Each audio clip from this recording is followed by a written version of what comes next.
lebih mudah stres tapi juga lebih mudah mengelolanya dibandingkan laki-laki. Kalau laki-laki biasanya dia cenderung menyendiri, memendam gitu ya. Ngobrol sore bareng Putri. Ngobrol santai bersama warga Kota Bekasi yang kreatif, berprestasi, dan menginspirasi. Assalamualaikum warahmatullahi wabarakatuh. Apa kabar sahabat Putri? Ngobrol sore kali ini saya didampingi oleh Mbak Tiara, seorang psikolog yang akan membahas tentang bagaimana kita mengelola stres dengan baik. Setiap orang pasti akan mengalami stres, apalagi dalam kondisi pandemi ini, tetapi bagaimana pengelolaan stres itu sehingga tidak menyebabkan dan menimbulkan masalah buat dirinya maupun lingkungannya. Apa kabar Mbak Tiara? Alhamdulillah baik, Ibu. Sehat. Semoga sehat selalu juga.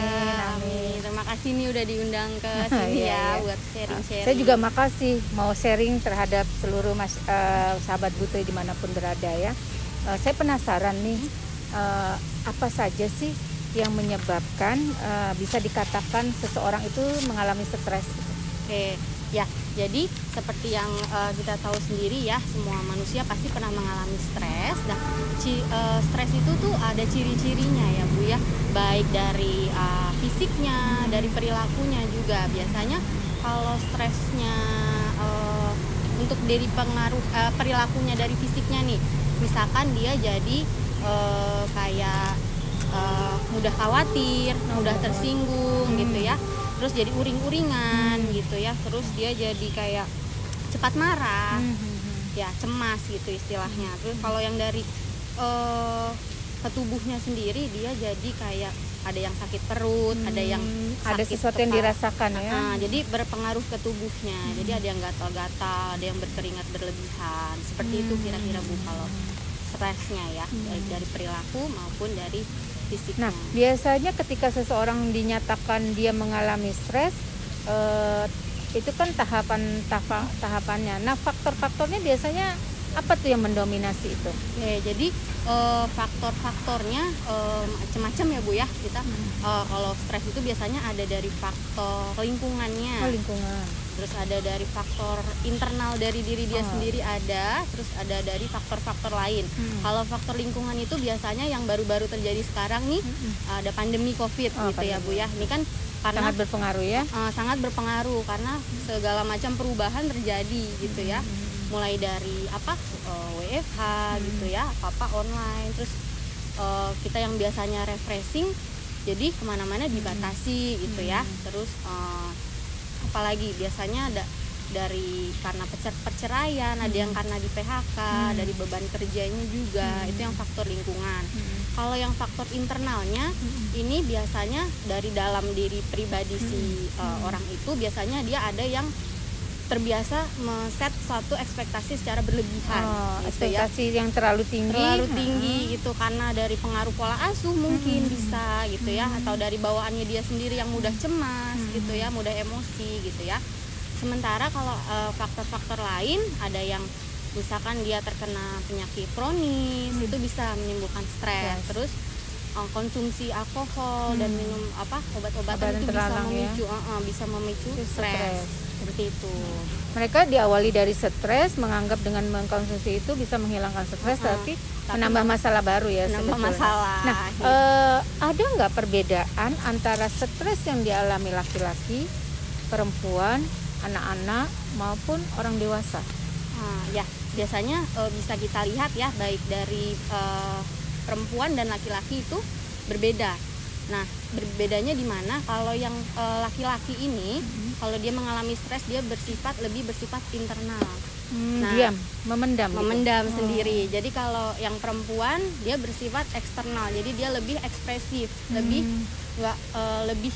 mau untuk mengungkapkan cerita, curhat. Makanya cewek-cewek banyak yang curhat curhat ya sama teman-temannya, keluarganya dan lain-lain. Terus menurut riset juga kalau perempuan itu memang lebih mudah stres, tapi untuk lebih mudah juga menyelesaikan ya, dengan dia curhat kan sebetulnya keluar tuh. Betul, jadi lebih mudah stres tapi juga lebih mudah mengelolanya dibandingkan laki-laki. Kalau laki-laki biasanya dia cenderung menyendiri, memendam gitu ya, seperti itu gitu kira-kira. Nah, kalau untuk anak-anak sendiri gimana? Oke, kalau untuk anak-anak, remaja dan dewasa itu bedanya mungkin dari cara mereka merespon, Mengekspresikan mengekspresikan juga. Kalau anak-anak ya, misalkan dia cara meresponnya kan karena mungkin anak yang umur 10 tahun ke bawah mereka kan belum bisa bagus berekspresi ya, manajemen emosinya belum bagus, mereka nggak tahu itu mereka lagi merasa apa sih gitu ya. Biasanya mungkin uring-uringan, guling-guling tuh minta sesuatu gitu jadi, ya.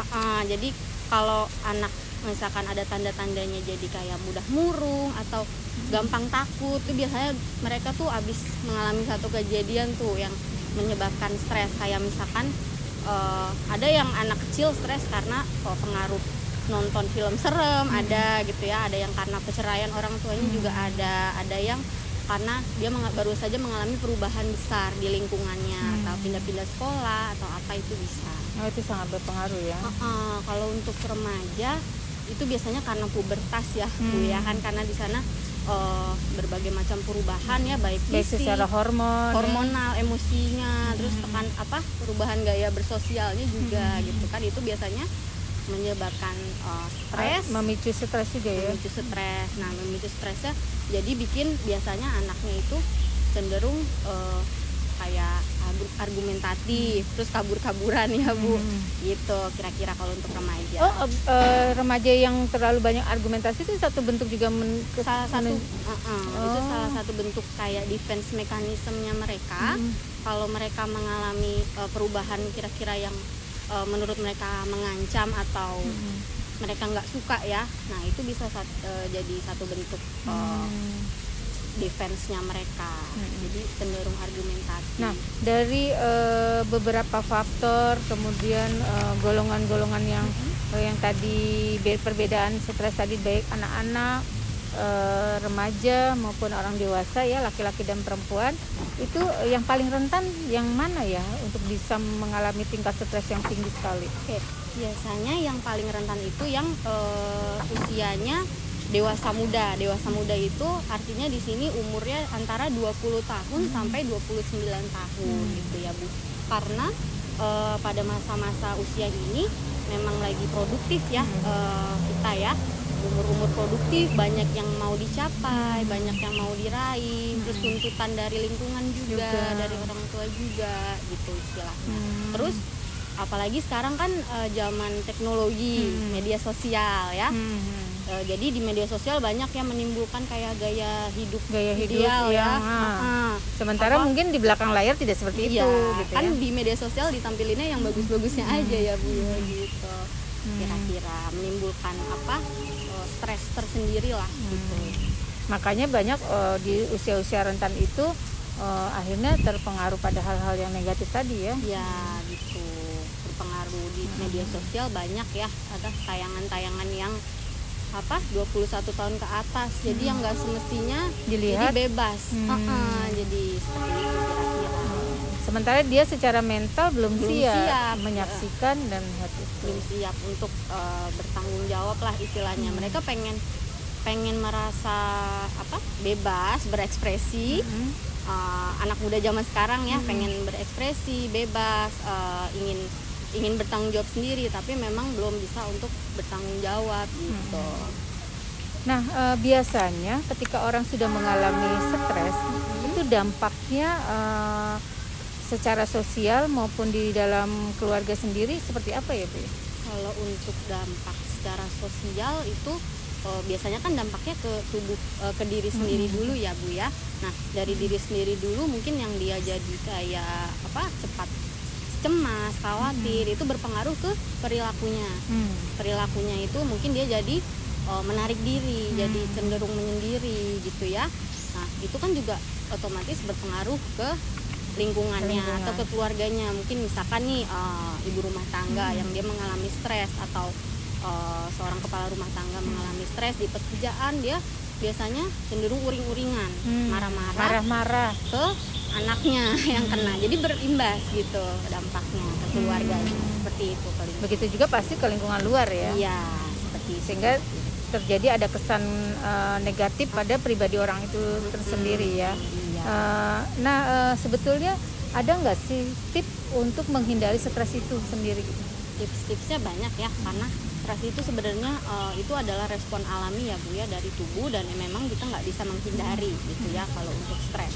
Nah, tapi bisa dikendalikan. Nah, mengendalikannya gimana? Kita dengan cara berpikir positif gitu ya, tetap menjaga berpikir positif. Kekuatan berpikir positif itu penting gitu ya. Kurangin negative thinking gitu ya. Negative thinking kan itu anggap aja negative thinking itu persepsinya kita aja. Itu salah satu bentuk dari pertahanan diri kita untuk memprediksi kejadian-kejadian yang memang belum tentu terjadi gitu ya.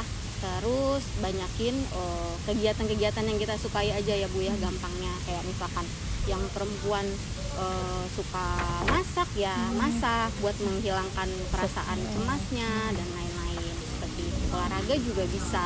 Jadi melakukan sesuatu yang dia sukain untuk melupakan masalah-masalah atau problem-problem yang dialami ya. Untuk mengeluarkan apa sih istilahnya kalau stres beban itu hormon-hormon positif, dopamin ya, hormon-hormon kebahagiaan itu penting loh gitu ya. Karena stres itu kan kebanyakan hormon yang negatif ya.